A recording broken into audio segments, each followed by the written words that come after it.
Kaya.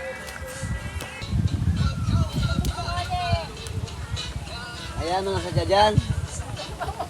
Tingnan nyo lang.